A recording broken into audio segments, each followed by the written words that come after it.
¿Qué tal amigos? Bienvenidos a un nuevo video. El día de hoy te explicaremos las cosas que debes tomar en cuenta al momento de comprar una casa o propiedad. ¿Nos acompañas?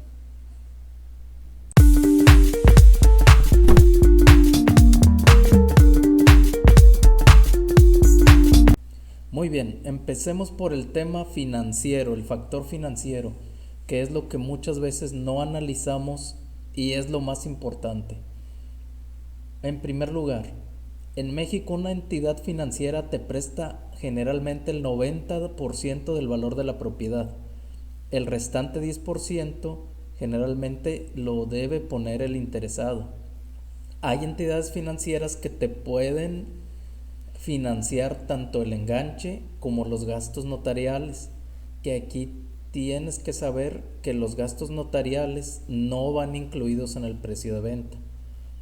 Pero esto no es lo más recomendable. Ahorita vamos a ver por qué.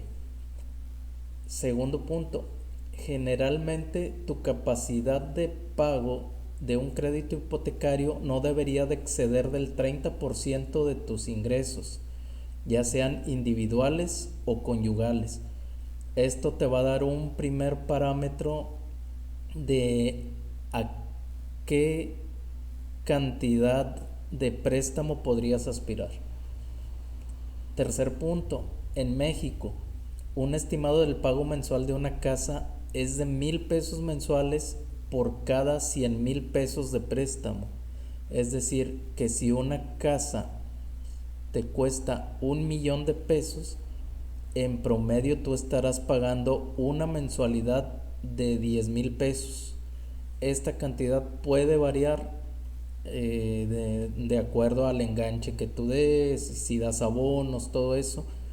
Pero pues en México es muy común que todos lo saquemos financiado, que al final el 100% del costo de la propiedad, de gastos notariales, hasta de enganche, de alguna manera buscamos la manera de que sea financiado. Por último, para esta introducción, mi consejo es que des el mayor enganche posible, ya que esto te va a ayudar a bajar el monto de tu mensualidad. Y lo segundo es que abones todo lo que puedas los primeros 5 años, ya que esto te ayudará a bajar el plazo de tu deuda, ya que en los primeros años se carga una gran cantidad de intereses que si tú estás abonando son intereses que te vas a ahorrar al final del plazo. Por ende, puedes bajarle algunos años al plazo de tu deuda por estos abonos que das los primeros 5 años. Muy bien, ¿cuáles serían los pasos iniciales? El paso inicial sería la búsqueda de la propiedad. Número 1. Tenemos que establecer un presupuesto de acuerdo a nuestras posibilidades reales. Número 2. Tenemos que tener claro si la compra sería de contado o con algún tipo de crédito. Número 3. Tenemos que tomar en cuenta que no todas las personas aceptarán créditos, sobre todo cuando la propiedad arrastra temas legales, tales como intestados o simplemente por los tiempos que se lleva el trámite del crédito. Número 4. No tenemos que perder tiempo viendo casas que estén fuera de nuestro presupuesto, ya que solo perderás y harás perder el tiempo a otras personas. Número 5. Si tu compra será a crédito, es importante que antes de que realices la búsqueda exhaustiva, hagas una precalificación para que tengas certeza de que tu crédito es viable. ¿Cuál sería el siguiente paso? Verificar la ubicación de la propiedad, la viabilidad para lo que nosotros queremos, los pros y los contras. Número 1. ¿La casa está cerca de la zona donde nos movemos comúnmente? ¿Quedaría cerca de nuestra familia? ¿Esto es algo que nos interesa realmente o pudiésemos omitir esto? Es algo que tienes que pensar muy bien. Número 2. ¿Existen los servicios esenciales para nosotros, tales como escuelas, hospitales, etcétera? Un problema muy común que yo he visto con gente que compra casa es que por la emoción del momento van, separan la casa, hacen la operación, la compran y cuando quieren ir a inscribir a los niños a la escuela resulta que en todo ese sector, sobre todo pasa en colonias privadas, colonias que están alejadas de los centros urbanos, no existen escuelas. Tienes que moverte 2, 3 kilómetros para poder encontrar una escuela pública, o bien muchas veces solo encuentras escuelas privadas. Tercer punto, ¿con qué servicios cuenta la zona? ¿Tienes internet? ¿Tienes teléfono? ¿Hay drenaje? ¿Hay agua potable? Todo esto hay que checarlo muy bien. Como experiencia personal, en la zona donde yo compré mi casa, solo había una compañía de internet y era una compañía que ofrecía una velocidad muy baja, eran 2 megas en aquel momento, que 2 megas en la actualidad no te sirven absolutamente para nada. No existía ninguna otra compañía que ofreciera el servicio porque la constructora que hizo la colonia no había dejado las preparaciones necesarias. Entonces es otra cosa en la que te tienes que enfocar a verificar muy bien que exista la infraestructura que tú necesitas o que posiblemente necesites en un futuro. Siguiente punto, ¿qué tan seguro es el sector? Y otra cosa que debes tratar de investigar es si la zona no tiene problemas de algún tipo, por ejemplo, inundaciones. Me acaba de llegar un cliente que acaba de comprar una propiedad y cuando él se estaba presentando con sus vecinos, nota que las puertas de entrada a la casa tenían un muro de aproximadamente 1 metro de alto y se le hizo muy extraño y los cuestionó, oye, ¿por qué este muro qué significa o por qué? Resulta que la zona se inundaba cada que llovía mucho, sobre todo cuando era época de huracanes. Entonces tenemos que checar todas estas cuestiones en la medida de lo posible. Último punto del segundo paso, hay que analizar las condiciones de la propiedad, verificar si requiere arreglos, si requiere remodelaciones, si te la entregarán con algún elemento que te haga ahorrar algo de dinero, por ejemplo, equipos de aire acondicionado, ventiladores, etcétera.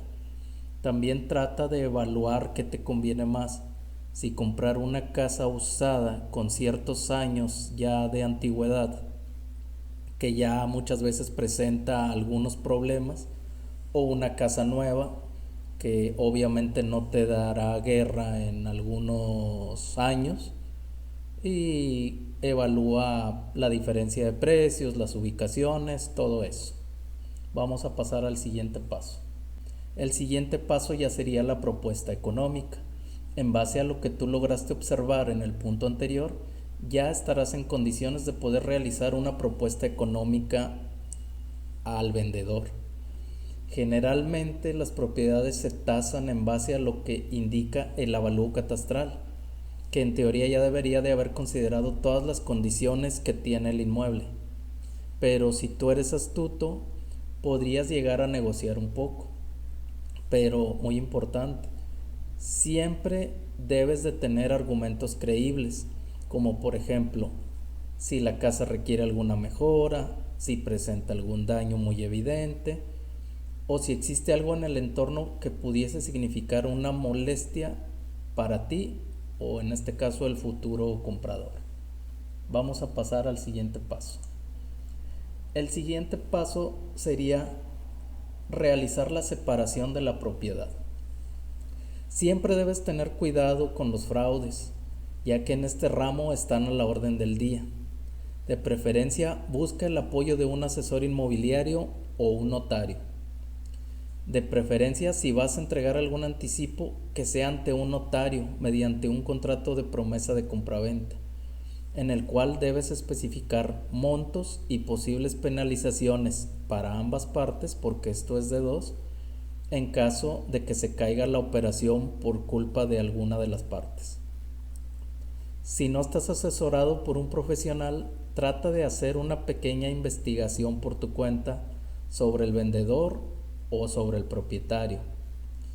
Checa que la casa sí esté a nombre del vendedor, que las identificaciones coincidan, que coincidan los nombres, que la papelería esté en orden y que no existan inconvenientes para la compraventa, como lo podría ser que la propiedad esté intestada o que no se cuente con toda la documentación en regla, porque esto es algo bastante común.